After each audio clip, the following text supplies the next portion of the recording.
마태복음 22장 41절에서 46절입니다. 바리새인들이 모였을 때에 예수께서 그들에게 물으시되 너희는 그리스도에 대하여 어떻게 생각하느냐? 누구의 자손이냐? 대답하되 다윗의 자손이니이다. 이르시되 그러면 다윗이 성령에 감동되어 어찌 그리스도를 주라 칭하여 말하되 주께서 내 주께 이르시되 내가 내 원수를 내 발 아래에 둘 때까지 내 우편에 앉아 있으라 하셨도다 하였느냐? 다윗이 그리스도를 주라 칭하였은즉 어찌 그의 자손이 되겠느냐 하시니 한마디도 능히 대답하는 자가 없고 그날부터 감히 그에게 묻는 자도 없더라. 아멘. 할렐루야. 오늘은 99일째입니다. 이제 99일, 100일을 내일 앞두고 있는데요. 또 이 아침에도 또 영상으로 함께 하시고 또 이 시간 귀한 말씀으로 함께 하시는 여러분 모두에게 하나님의 놀라운 은혜와 또 축복과 또 귀한 승리가 함께 하시기를 주의 이름으로 축원합니다. 오늘 본문 내용 아주 또 중요한 내용입니다. 그동안 그 사실은 마태복음 우리가 함께 보셔서 아시겠지만 바리새인들, 대제사장들, 서기관들 끊임없이 예수님께 질문하고 그 질문이 어떤 악의를 가지고 하는 질문이었죠. 어떤 올무를 잡으려고 예수님께 질문을 많이 드렸었는데 오늘은 예수님이 처음으로 바리새인들에게 질문을 던지셨습니다. 이 질문이 그들을 올무에 잡히게 하려고 예수님이 질문을 던지신 것이 아니라 그들에게 바른 메시아 상을 알려주려고 우리 주님이 질문을 하신 것입니다. 너무나 중요한 질문이고 또 너무나 중요한 가르침입니다. 그 예수님이 그들에게 이렇게 물으셨어요. 너희는 그리스도에 대하여 어떻게 생각하느냐? 누구의 자손이냐? 이렇게 예수님이 물으셨습니다. 그러자 바리새인들이 아마도 주저하지도 않고 바로 대답했을 것 같아요. 다윗의 자손입니다. 이렇게요. 그랬더니 예수님이 아주 중요한 얘기를 하십니다. 그러면 다윗이 어떻게 성령에 감동되어 어찌 그리스도를 주라 칭하였느냐? 또 나중에는 다윗이 그리스도를 주라 불렀는데 어찌 메시아가 다윗의 자손이 되겠느냐? 이렇게 말씀하시는 거예요. 아주 중요한 말씀을 하시는 겁니다. 다윗이 성령에 감동돼요. 즉 자기의 어떤 경험이나 어떤 자기의 지식으로 하는 게 아니라 성령에 감동이 되어서 메시아를 장차 오실 메시아를 주라고 고백했다는 거예요. 성령의 역사 가운데 성령의 깨닫게 해주시는 것 가운데 다윗이 그리스도 메시아를 주라고 고백했는데 어떻게 메시아가 다윗의 자손이냐 이렇게 얘기하시는 거죠. 그러면서 그 증거를 시편 110편을 들어서 말씀하셨습니다. 시편 110편은 다윗의 시라고 알려져 있는데 그 1절에 바로 그 말씀이 나오는 거죠. 시편 110편에 보면 이렇게 되어 있어요. 여호와께서 내 주에게 말씀하시기를 내가 네 원수들로 내 발판이 되게 하기까지 너는 내 오른쪽에 앉아있으라 하셨도다. 오늘 본문에서 예수님은 똑같은 말입니다만 주께서 당시에는 이제 하나님의 이름을 함부로 얘기하지 않고 주라고 부르기 때문에 예수님도 그래서 주라고 표현하신 것 같아요. 그래서 주께서 이 처음 주는 여호와 하나님을 말하는 거고 내 주에게 바로 그 주가 메시아를 말하는 거죠. 하나님께서 내 주에게 말씀하시기를 내가 네 원수를 네 발판이 되기까지 오늘 본문에서는 네 발 아래 둘 때까지 똑같은 말이죠. 내가 네 원수를 하나님이 내 원수를 발판에 둘 때까지 너는 내 우편에 앉아 있으라 그렇게 말씀하셨다는 거죠. 여기서 원수는 사탄이죠. 그리고 사탄을 추종하는 세력들을 말하는 건데 즉 하나님께서 사탄과 그의 추종하는 세력들을 그리스도의 발 아래 두실 때까지 그리스도의 발판이 되게 하실 때까지 즉 완전히 그리스도가 승리할 때까지 다시 말하면 사탄과 그의 세력들을 하나님이 완전히 진멸시킬 때까지 너는 내 우편에 앉아 있으라 그렇게 말씀하신 것을 다윗이 고백했다는 거죠. 즉 하나님께서 그리스도의 대적인 사탄을 완전히 심판하여 진멸하실 때까지 그리스도는 하나님의 우편에 앉아 계신다. 그런 고백을 다윗이 하고 있는 거예요. 이거 엄청난 고백이죠. 이 말씀은 예수 그리스도께서 십자가에 죽으시고 부활하신 다음에 승천하셔서 하늘 보좌 우편에 앉아 계시는 것을 지금 다윗이 고백하고 있는 겁니다. 예수님이 대적 사탄은 예수님을 핍박하고 십자가에 죽였지만, 그러나 하나님께서 예수님을 다시 살리시고 하늘에 올리셔서 하나님 보좌 우편에 앉아 계셨다가 언젠가 우리 예수님 하늘 보좌로부터 다시 내려오셔서 이 땅에 재림하실 때는 하나님께서 모든 예수님의 대적들을 다 진멸시켜서 예수님의 발 아래, 당시에는 그 전쟁에 이기면 그 왕의 목을 발로 밟는 이제 그런 일이 있었는데, 바로 그런 걸 보여주는 거거든요. 예수님이 그냥 사탄의 목을 짓밟아 버리고 완전히 사탄을 진멸시킨다라고 하는 그런 놀라운 사실들을 이 다윗이 고백하고 있는 겁니다. 이건 성령의 역사가 아니고서는 다윗이 고백할 수 있는 그런 말이 아니에요.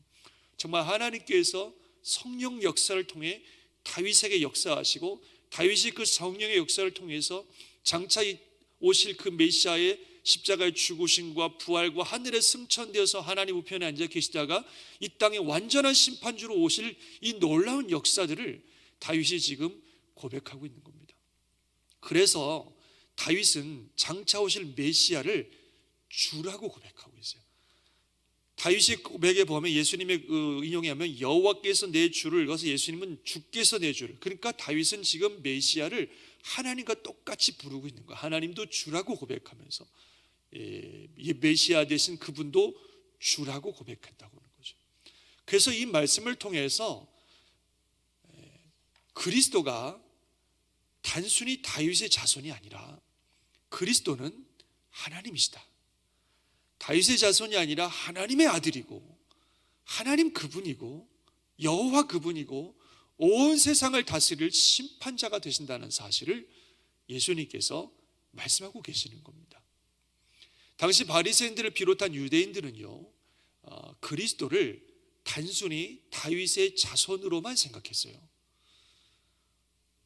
일부는 맞는 말이죠. 다윗의 자손은 맞는데 메시아를 단순히 다윗의 자손으로만 이해하는 생각은 메시아에 대한 완전한 이해가 아닙니다. 메시아를 다윗의 자손으로만 이해하는 것은 메시아를 오직 인간 왕으로 이해하는 거예요. 그래서 장차 오실 메시아가 과거의 다윗처럼 위대한 능력을 가진 왕으로서 이 땅에 오셔서, 우리에게 오셔서 인간이지만 다윗 같은 위대한 능력을 가진 왕이 오셔서 우리를 우리 잘 아시는 것처럼 로마의 압제로부터 구원해주고 다윗 시대처럼 이스라엘을 위대한 나라로 만들어줄 그런 왕, 그런 대단한 능력을 가진 다윗과 같은 왕, 다윗의 후손으로서 그 아버지 다윗과 같은 조상 다윗과 같은 그런 능력을 가진 왕으로서의 메시아로 이해하고 있는 겁니다. 그것이 다윗의 자손으로서의 메시아라고 하는 이해죠. 그러나 예수님은, 메시아는 인간의 자손이 아닙니다. 대단한 능력을 가진 인간 수준이 아니라는 거예요. 예수님이 가르쳐 주시는 것은 메시아는 하나님이시다, 하나님의 아들이지 다윗의 자손이 아니다. 그냥 단지 다윗의 혈통을 통해 오시는 것이지 그는 본래 하나님이시고 하나님의 아들이시고 하나님으로 이 땅에 오시는 것이다. 지금 예수님이 그것을 가르쳐주고 있는 것입니다. 아멘이십니까? 그래서 메시아는 다윗의 자손 수준이 아니라 다윗조차 그를 하나님이라고 주라고 부르시는 그런 하나님이라는 사실을 예수님이 지금 말씀해 주고 있는 겁니다. 참 너무나 중요한 말씀입니다. 저와 여러분이 아는 예수님은 어느 수준의 예수님이십니까? 세상 사람들이 알고 있는 예수님은 4대 성인 중에 한 사람으로 기독교라고 하는 종교를 창시한 대단히 영향력 있고 선하고 능력 있는 사람으로 세상 사람들은 예수님을 이해하고 있습니다. 우리는 예수님을 어떻게 이해하고 있습니까? 단순히 나를 돕는 분, 그 정도가 아닙니다. 예수님은 내가 그 말씀을 참고할 만한 분, 그렇게 알고 계십니까? 적당히 내가 참고하다가 좀 따라가기 힘들면 적당히 무시해도 괜찮은 분, 그런 정도로 예수님을 알고 계십니까? 내 인생을 사는데 나에게 도움이 될 만한 분, 그런 분 정도로 알고 계십니까? 예수님은 그런 분이 아니십니다. 예수님은 하나님이십니다. 이 온 세상을 창조하신 창조주이시고 이 온 세상의 주인이시고 우리 인생의 주인이십니다. 어제 예수님이 말씀하신 것처럼 그분은 내 하나님이시기 때문에 내 온 마음과 뜻과 정성과 생명을 다해서 예배하고 경배하고 섬겨야 될 우리의 하나님이시고 우리의 주인이십니다. 예수님은 절대로 그 이하가 아니십니다. 아주 유명한 C.S. 루이스의 말이 있어요. 여러분도 많이 들어보셨을 거라고 생각이 되는데, 그는 이렇게 얘기합니다. 사람들이 예수님에 대해서 하는 아주 어리석은 말을 나는 막으려고 합니다. 사람들이 흔히 말하기를 나는 예수님을 위대한 도덕적 스승으로 받아들일 만한 준비는 되어 있습니다. 그러나 나는 그가 하나님이란 사실을 받아들일 수는 없습니다.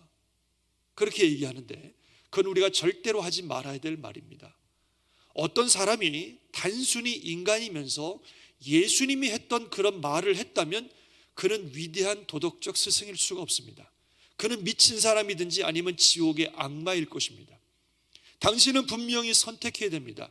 이분이 진짜로 하나님 또는 하나님의 아들이시든지 아니면 미친 사람이나 그보다 더 악한 사람이든지 선택해야 됩니다. 바보 같은 얘기하지 마시고 이분에게 침을 뱉고 이분을 마귀라고 하면서 죽이시든지 아니면 그 발 앞에 엎드려 그분을 나의 주님이요 하나님이라고 고백해야 됩니다.